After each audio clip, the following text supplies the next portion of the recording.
Здраво на сите, јас сум Даниел. Добре дојдовте на новиот серијал на Едуино видео упатства, каде во наредниот период ќе се обидеме да креираме видео упатства за поддршка на процесот на онлайн наставата. Ќе се запознаеме со 5 работи на кои што треба да внимавате за полесно работење во Microsoft Teams. Секогаш проверувајте ги вашите активности. Во главното мени, односно во лентата со апликации, најгоре ни се наоѓа апликацијата Activity, односно активности.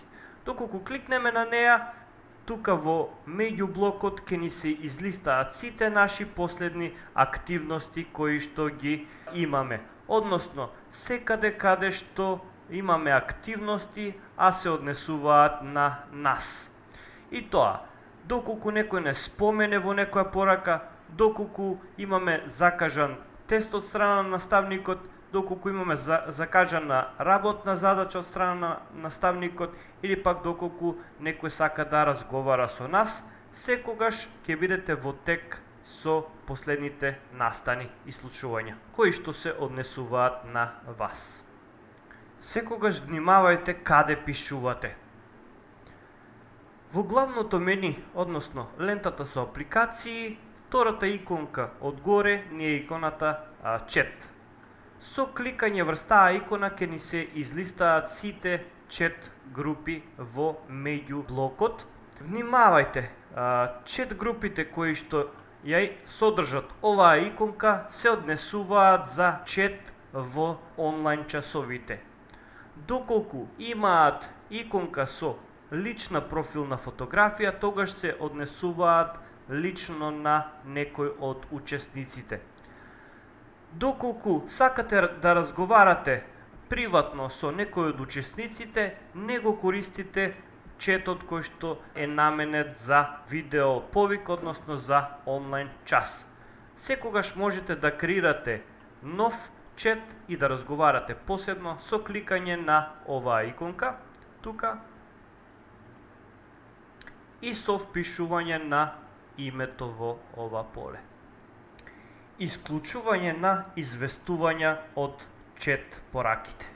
Доколку ви излекуваат премногу известувања, односно нотификации во врска со чет пораките, многу лесно можете да ги мјутнете, односно да забраните известувања. Со кликање на десен клик врз четот и кликнете Mute, се додека да ви се појави сива иконка.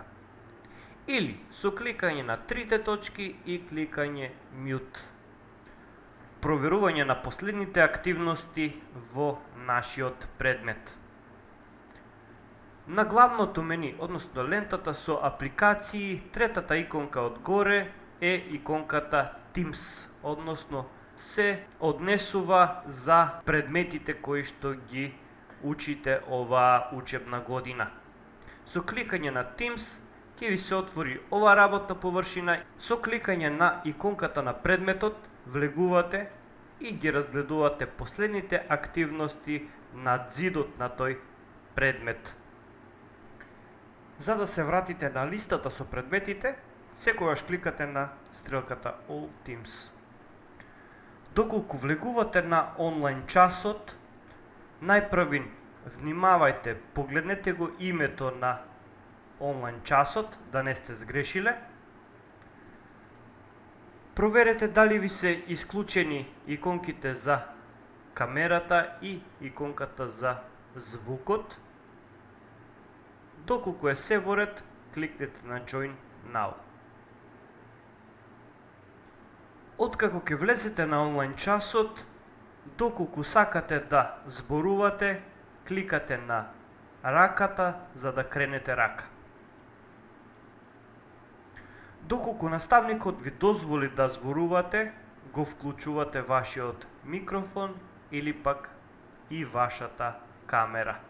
Доколку имате проблеми со звукот или пак звукот од наставникот е премногу тивок, кликате на трите точки, кликате на Device Settings и го појачувате микрофончето до крај. Откако сте завршиле со онлайн часовите, не заборавајте да излезете од онлайн часот со кликање на копчето Leave во горниот десен агол. Ви благодарам на вниманието.